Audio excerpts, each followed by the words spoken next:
The Prowler, Part 15. I awoke this morning, feeling a sense of relief, like a warm torrent of water has just washed over my entire body. Now with that drunkard disposed of, there's no one who can tell of my murderous endeavors. The only problem is, there is no one to fetch my morning paper and coffee. Oh well, I'll just have to find those two pleasantries at the breakfast table. I slipped on my robe and descended the staircase. Passing by a few somber faces, I assumed someone found James. Let's see if my love's idea worked, and they think he succumbed to his boozing. I made my way to the table, where my father, brother, coffee, and paper were waiting for me. And just as I thought, I was greeted with James' demise. James is dead. Seems as though the poor bastard drank himself to death last night, my father said in a somber note. It worked. My love's plan indeed worked. The fools bought it, I thought with a slight grin as I sipped from my coffee. Oh no, father. 'Tis a shame. I always warned him the drink would do him in, I said in my most concerned voice. I truly should become a thespian. My acting skills are just too grand. I straightened out the paper to get a proper look at the headlines. I tuned out Father's response to my comment about James, for I was filling with a rage, the likes I have never seen nor felt. This headline, this bloody damn headline, has me on the brink of nausea.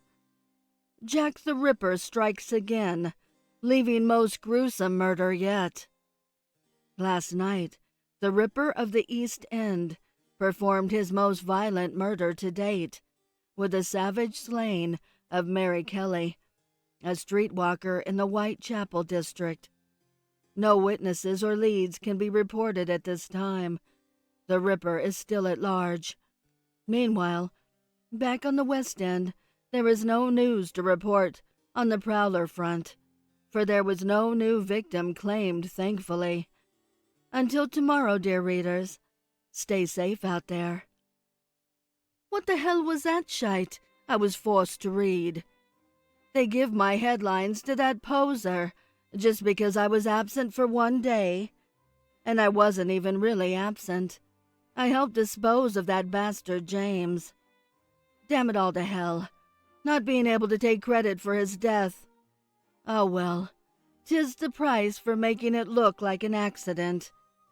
But whoever finds this journal, take note that I took part in his death and add him to my impressive list.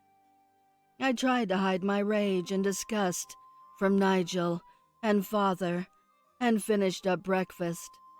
I had to prepare for my rendezvous with my love, and after reading that filth, I couldn't wait to talk to her. She will understand. I was to meet her this afternoon at her manor for tea, 12 o'clock sharp. I got cleaned up and dressed and was on my way.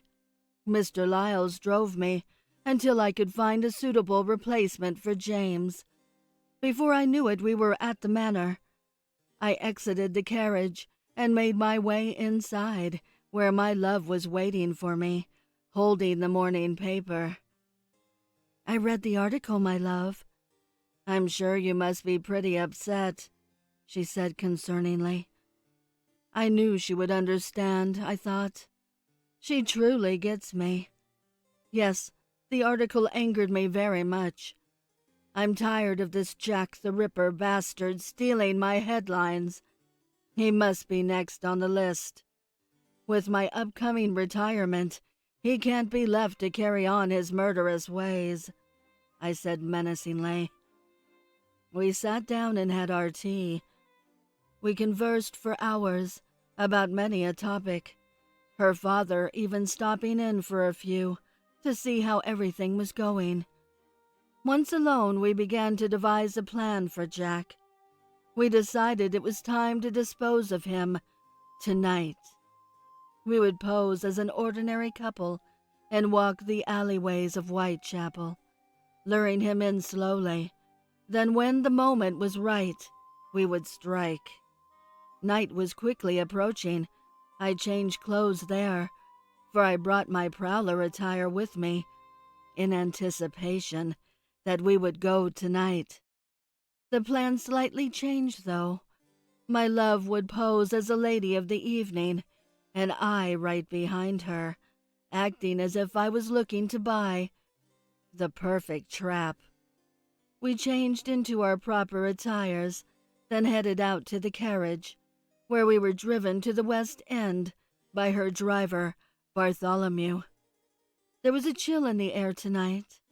As we stepped out of the carriage, I gave my love a kiss, then we made our way towards the alleyways.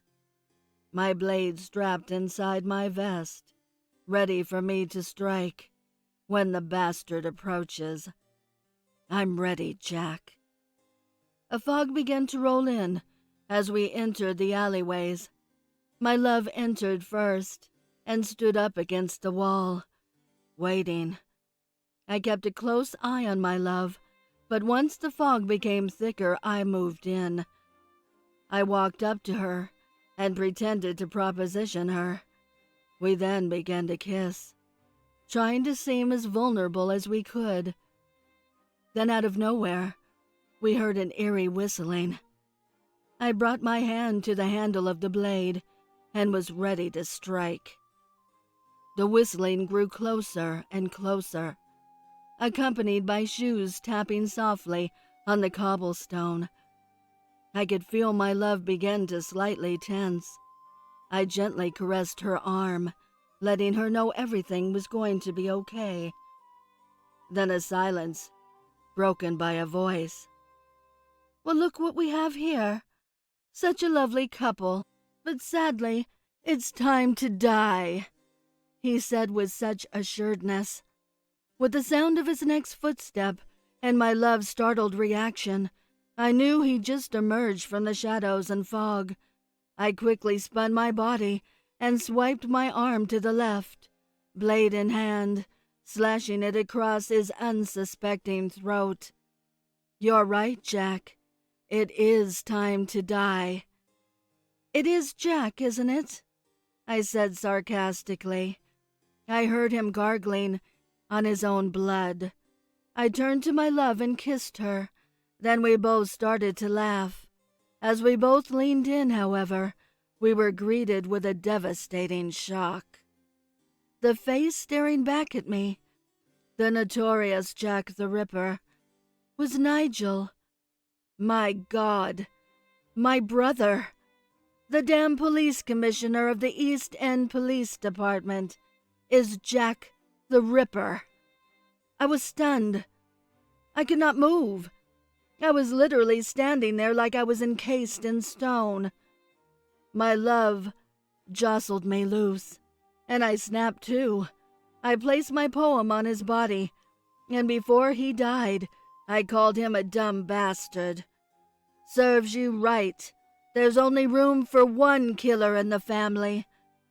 Before we left, I took his bag of death with me, and any other evidence that would suggest that he was the Ripper.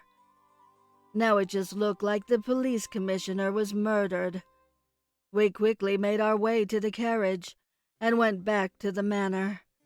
We sat in silence on the drive back. People are going to think I killed Nigel because he was the police commissioner, but that is not the case. I only killed him because I thought I was simply just killing Jack the Ripper. I never would have killed my brother otherwise. Oh well, people will learn the truth once they read this journal. Once we arrived at my love's manor, she secretly snuck me to her chambers, and I spent the night, where we made passionate love. Check another off the books. That's 2 down and 1 to go. It's going to be a chaotic few days when my brother's body is discovered. But that filth peddler, Parker Johns, will soon be. Next. I would like to give a heartfelt thank you to the special friends of the channel for your overwhelming generosity. If you would like to support the channel, the link is below in the description. Also, please send me your stories and poems to duchessofdarkness27@gmail.com. You can also find me on Instagram at duchess.ofdarkness and Twitter at duchessofdarkn2. I want to thank all my listeners for your kindness, your encouragement, and your support. It means the world to me. Thank you for joining me. Until next time.